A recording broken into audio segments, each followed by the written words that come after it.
जगदियां जोतां वाली माता जी थोड़ी सदा हुई है। बोलो भाई सब संत भगवान की जय।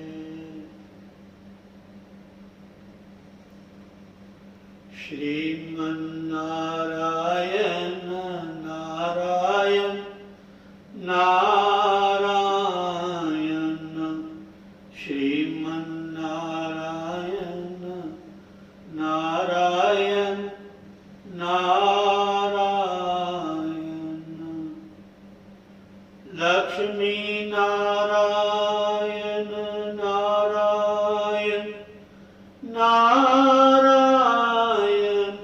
लक्ष्मी नारायण नारायण नारायण श्रीमन्नारायण नारायण नारायण श्रीमन्नारायण नारायण नारायण सद्गुरु नारायण नारायण नारायण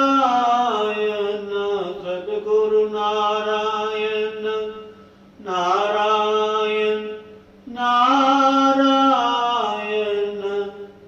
भजमन नारायण नारायण नारायण भजमन नारायण नारायण नारायण श्रीमन्नारायण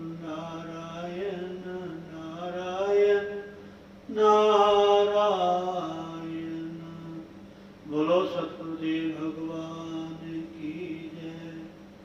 जय जय श्री राधे जय जय श्री राधे जय जय श्री राधे।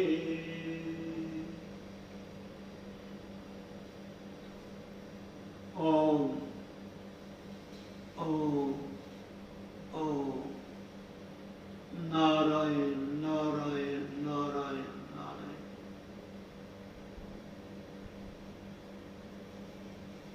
बहुत ही उस परमपिता परमात्मा की हम सब के प्रति अहेतुकी कृपा है, जिस परमात्मा ने हमें इतना सुंदर सुनहरी अवसर मनुष्य का जन्म, सतगुरु भगवान की प्राप्ति, विशेषकर गुरु चरणों में बैठ करके सत्संग, हरि नाम संकीर्तन, हरि चर्चा करने का हमें सौभाग्य प्राप्त हुआ है। एक एक क्षण अमूल्य है। माता बहनों भाई बंधुओं, कई बार मैं इन दोहों का आप सभी के समक्ष उच्चारण करता हूं, लेकिन मैं ये जरूर आपको कहूंगा कि जो भी बात जहां से आपके कानों तक जा रही है, इन बातों को आप नोट करके रखें।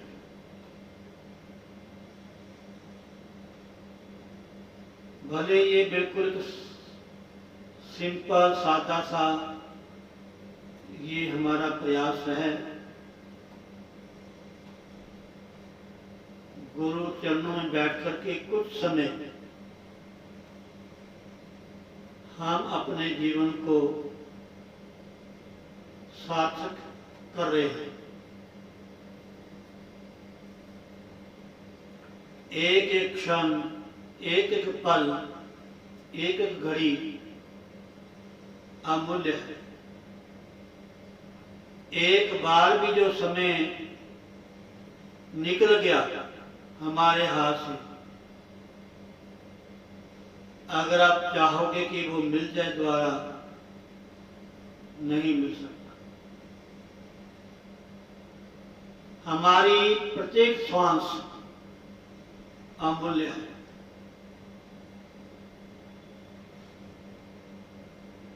इसलिए हमें हर श्वास में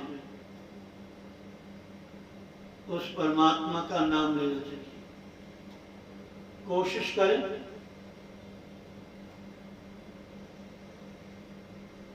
जब भी समय लगे भगवान का ध्यान करें, भगवान का भजन करें, अपने इष्ट देव का चिंतन करें।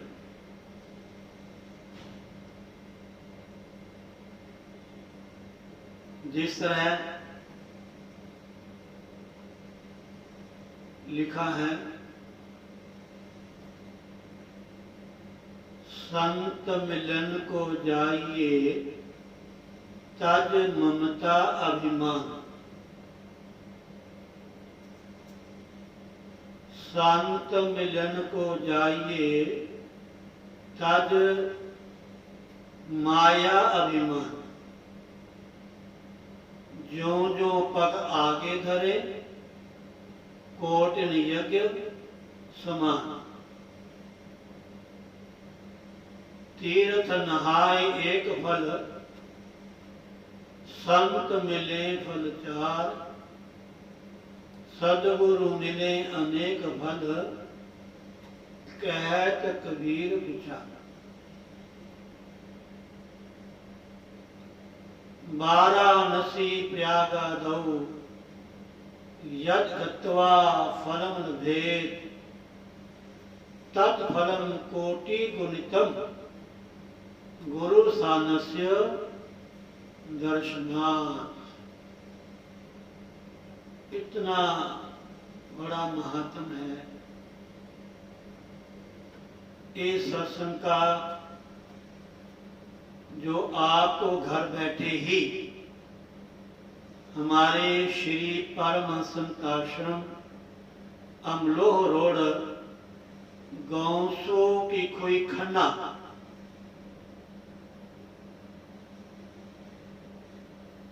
के माध्यम से आप श्रवण कर रहे हैं और अपने घर में बैठे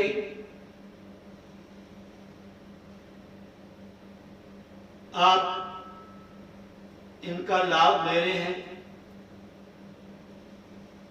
वो भी संध्या का समय। इस समय में ना तो भोजन करना चाहिए ना सोना चाहिए, और ना ही हमारे संसार के विषय भोगों के प्रति ये समय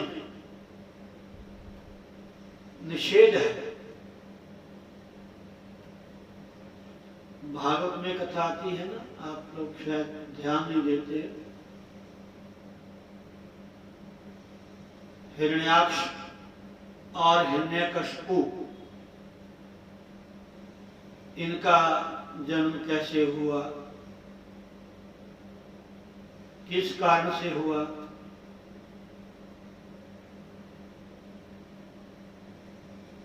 वो कथा भी हमारे ग्रंथों में है कि वैकुंठ धाम में एक समय चारों ऋषि कुमार, जिनकी अवस्था बहुत छोटी, हमेशा 5 वर्ष के ही उम्र। एक बार वो भगवान नारायण के दर्शन करने गए बैकुंठ धाम में। तो जय विजय जो द्वारपाल थे, उन्होंने उन ऋषि जो कुमार थे, सनत, सनंदन, सनातन, सनत कुमार, चारों ऋषि, उनको रोका।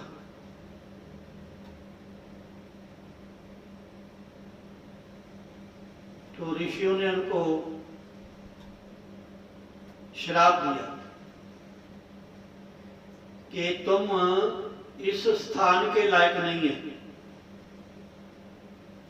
ये तो स्थान शुद्ध सात्विक स्थल है, बैकुंठ का द्वार।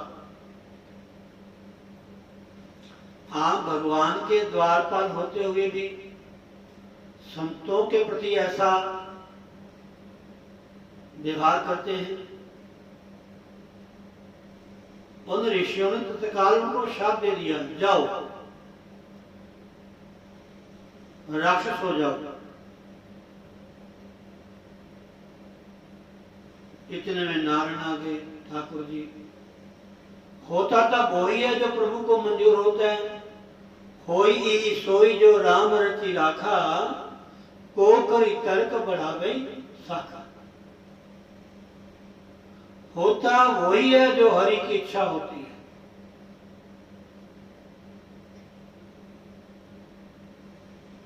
लेकिन परमात्मा भगवान हरि ऐसा क्यों करते हैं? ऐसी लीलाएं क्यों भगवान करते हैं? ये सब हमें शिक्षा देने के लिए, हमें समझाने के लिए,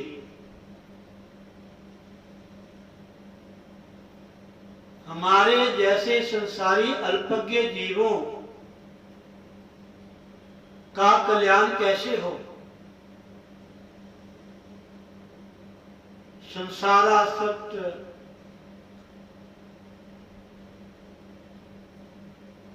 धन में, वस्तुओं में, संसार के संबंधों में फंसे हुए, धसे हुए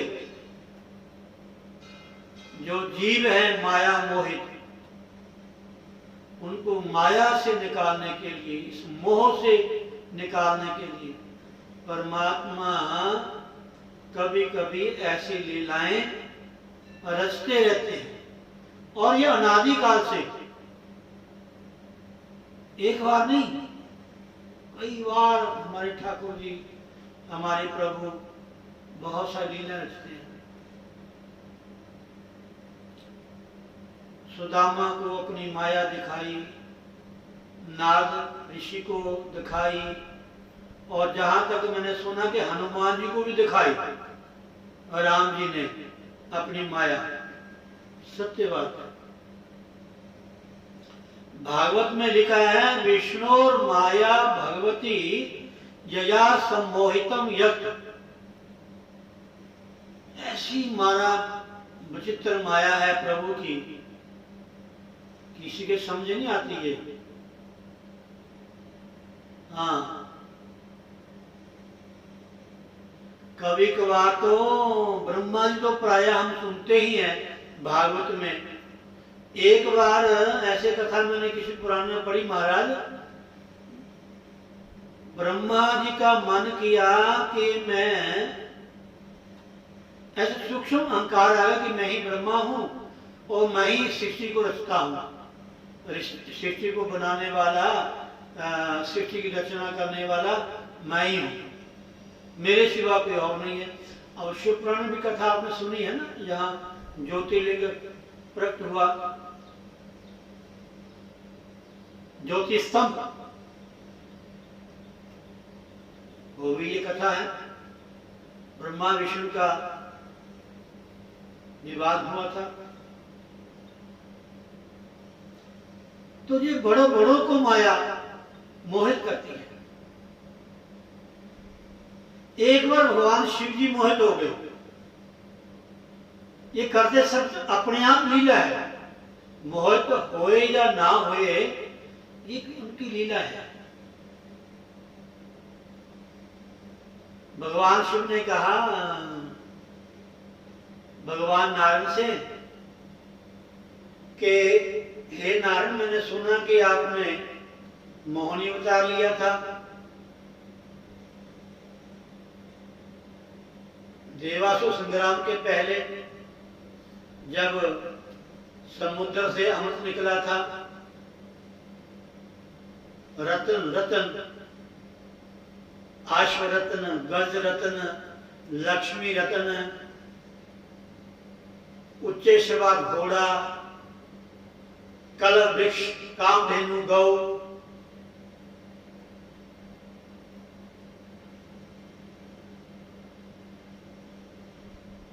सुरा, ये भी निकली वहां से, और अमृत निकला।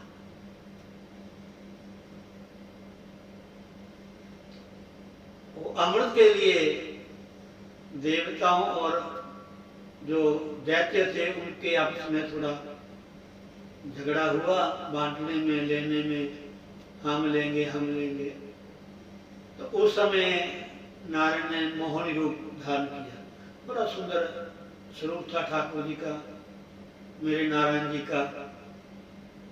उनकी माया तो वो ही जाने, वो कुछ ही बन सकते हैं।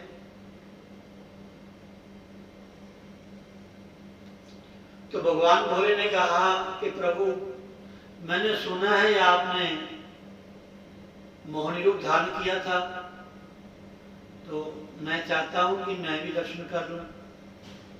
तो भगवान ने एक बार कहा कि नहीं प्रभु, आप तो हमारे इष्ट हैं, आप तो हमारे आराध्य हैं, पूजनीय हैं आप। हे भोले बाबा, आप तो हमारे वंदनीय हैं, देवों के देव महादेव हैं।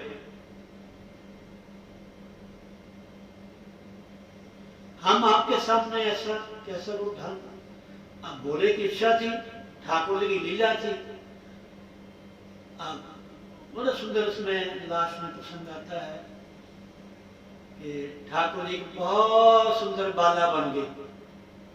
भगवान नारायण जी बड़ी नव यौवन, बड़ा सुंदर प्रसंग है, आप पढ़ लेना, उसमें भागवत में भी है शायद। तो वहां हमारे भोले भंडारी में मोहित हो गए। क्यों हुए, क्या कारण है, उसमें लिखा है। जितने ये हमारी धरती में खनिज पदार्थ हैं, धातुएं हैं, औषधियां हैं, ये सब उस भगवान के द्वारा ही ये प्रकट हुई है। ऐसी बहुत सारी हर पुराणों में, वेदों में, उपनिषदों में ऐसी कथाएं हैं, और ये सत्य है। और हर व्यक्ति के माइंड में ये बैठती नहीं है।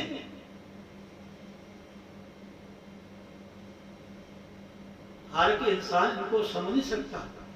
ये जो पौराणिक कथाएं हैं, वैदिक प्रसंग हैं,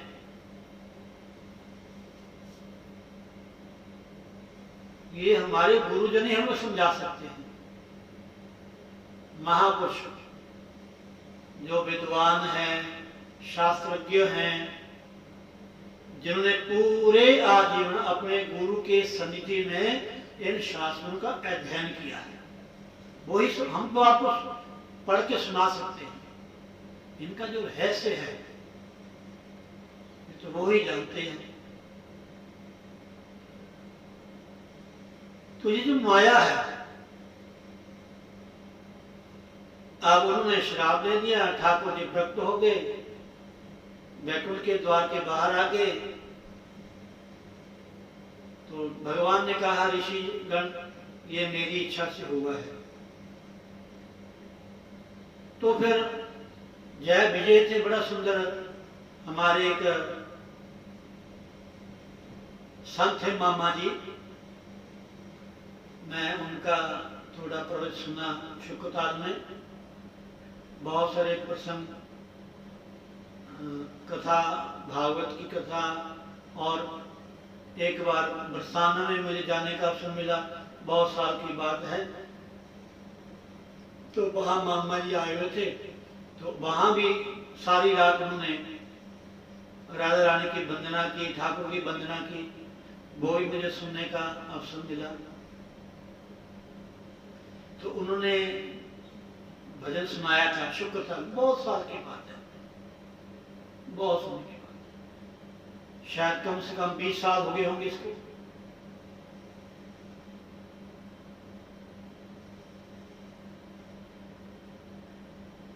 जहां तुम कहोगे वही हम रहेंगे। थोड़ा भजन लिखा भी है, मैं कोशिश करूंगा आपको सुनाऊंगा। जो तुम कहोगे वही हम कहेंगे, जहां तुम कहोगे वही हम रहेंगे। बड़ा सुंदर भजन है महाराज। ये जय विजय ने ठाकुर से कहा, भगवान नारायण ने कहा कि हे द्वारपालो, ये ऋषियों के जो श्राप है ये तो सत्य होगा, लेकिन एक आपको रास्ता बताता हूं मैं।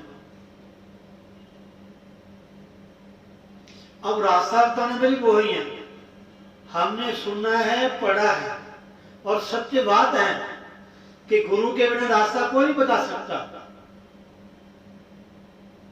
ये पक्की बात है। लेकिन गुरु और ईश्वर में कोई अंतर नहीं माना, ये बात नोट कर लेना। भगवान ही संत के रूप में आते हैं, भगवंत ही संत बनते हैं। भगत भक्ति भगवंत गुरु चतुर नाम वपु एक, ये 4 नाम है, एक है। गुरु परमेश्वर एक हो जा, गुरुवाणी कहते हैं। गुरु में और परमेश्वर में, अपने ईश्वर में, भगवान में अंतर नहीं होना चाहिए। हमारे शास्त्र तो ये कहते हैं, जिस तरह आप अपने इष्ट की, देवता की पूजा करते हो, उसी तरह आपको अपने गुरुदेव की भी पूजा अर्चना आराधना करनी चाहिए। हाँ, उनसे लगने मानना चाहिए।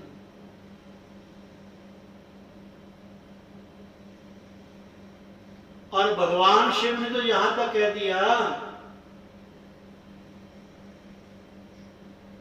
कि जब आप नित्य प्रति पूजा आराधना नित्य नेम करते हो, या किसी मंदिर में जाके पूजा करते हो, अगर आपके गुरुदेव आ जाएं, उस पूजा को छोड़ने का कोई अपराध नहीं है। उस पूजा को बीच में थोड़ा छोड़ करके उठ करके अपने गुरु का आदर करें, गुरु को प्रणाम करें। ये वो रामायण के उत्तरकांड में है कथा।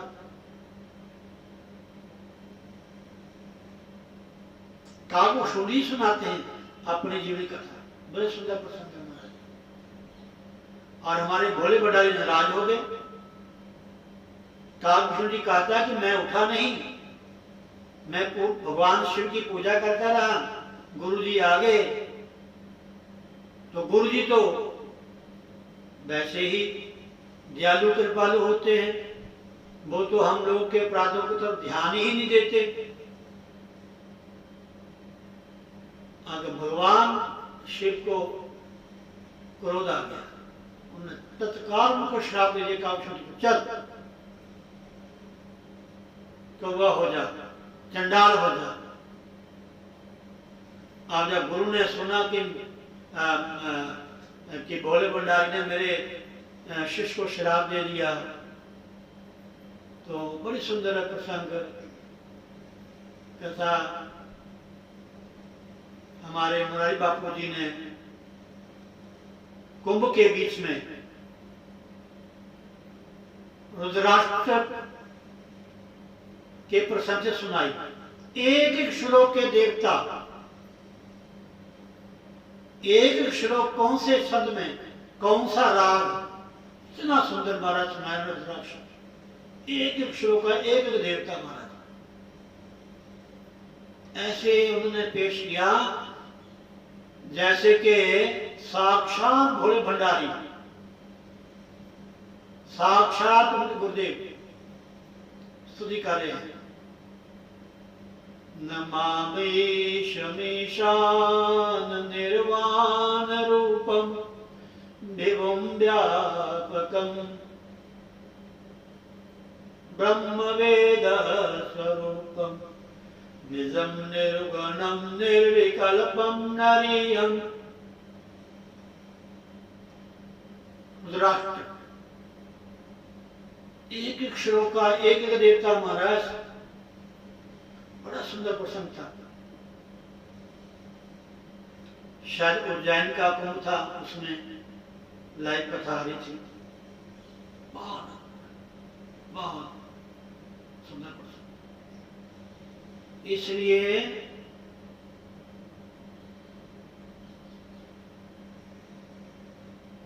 गुरु स्थान का, गुरुदेव का बड़ा महत्व।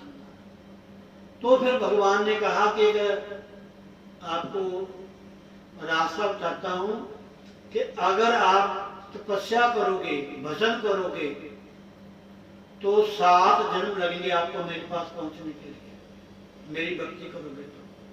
अगर मेरे से बैर करोगे तो 3 जन्म में मुझे आप प्राप्त करोगे। तो उन्होंने कहा कि हम आपसे बैर ही करेंगे, हम भक्ति क्यों करें आपसे, हम आपसे दूर नहीं रह सकते, हम तो बैर करेंगे। इसलिए रावण ने, कुंभकर्ण ने, हिरणाक्ष ने, हिरण्यकशिपु ने, जी कंस, जरासंध, जो भी हमारे ग्रंथों में इनका नाम है, इसलिए इन्होंने भगवान से बैर किया।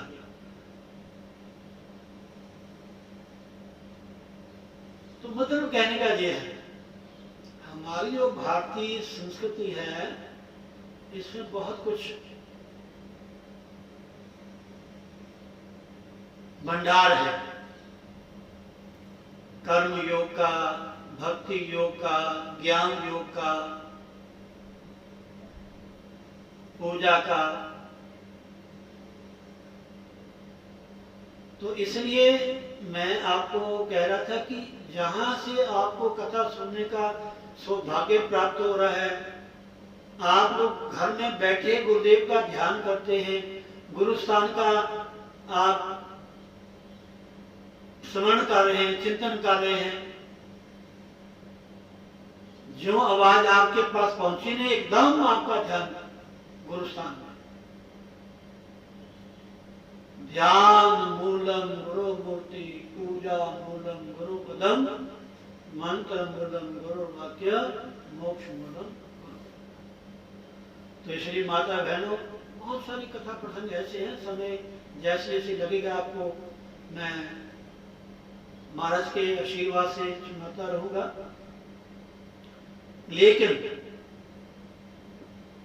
नाम ये मत भूलना, कथा सुने, भजन सुने, लेकिन ये जो आपका ये ना, ये आपके हाथ ऐसे होने चाहिए, बस ये ऐसे, उंगली अंगूठा टच होना चाहिए, और 3 उंगली सीधी और ऐसे।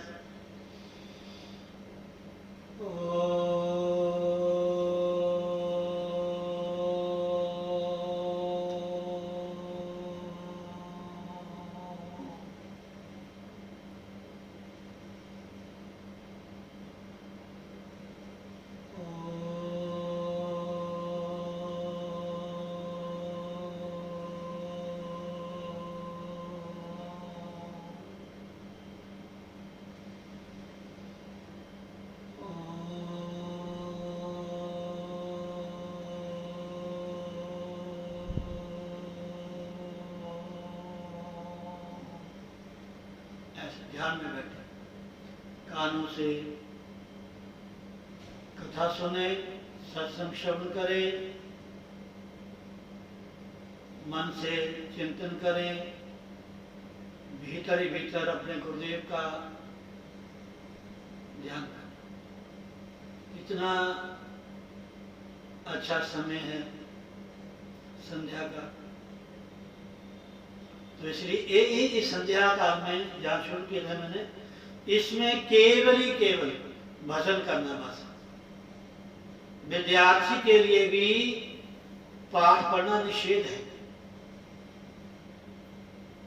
इस संध्या काल में थोड़ा समय बैठ करके प्रभु का सिमरन करें। संध्या काल में जो भी आपके नित्य नेम है वो करना चाहिए, और कुछ नहीं करना, ना सोना, ना खाना, ना संसारी को कार्य करना, ये इसीलिए है।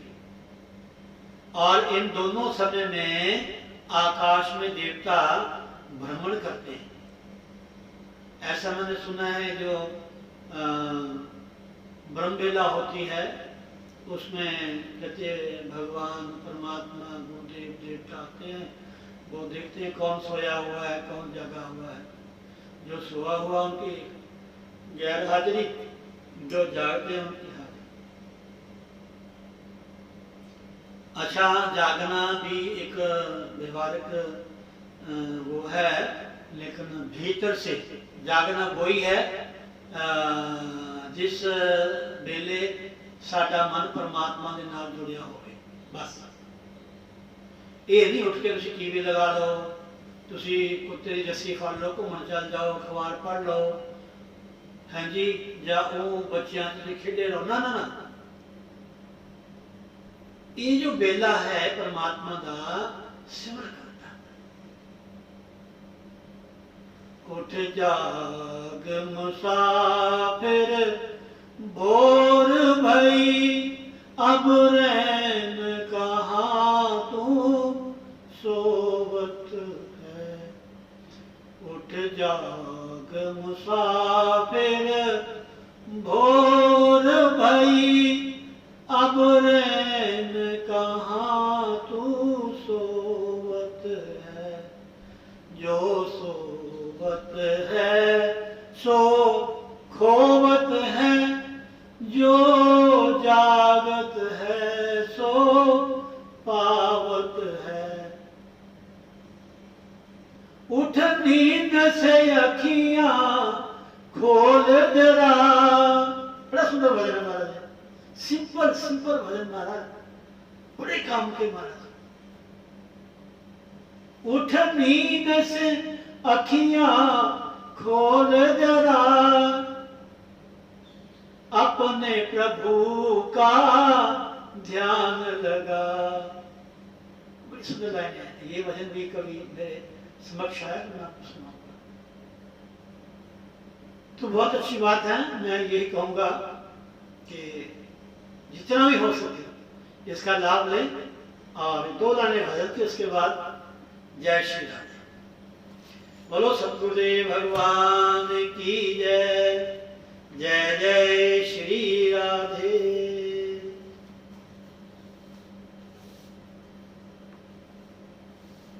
जीवन की रुलाती घड़ियों में मिलता है तुम्हारा प्यार मुझे। जीवन की रुलाती घड़ियों में मिलता है तुम्हारा प्यार मुझे।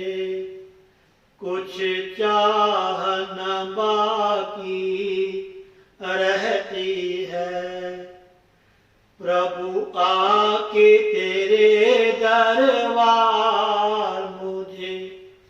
जीवन की रुलाती घड़ियों में मिलता है तुम्हारा प्यार मुझे।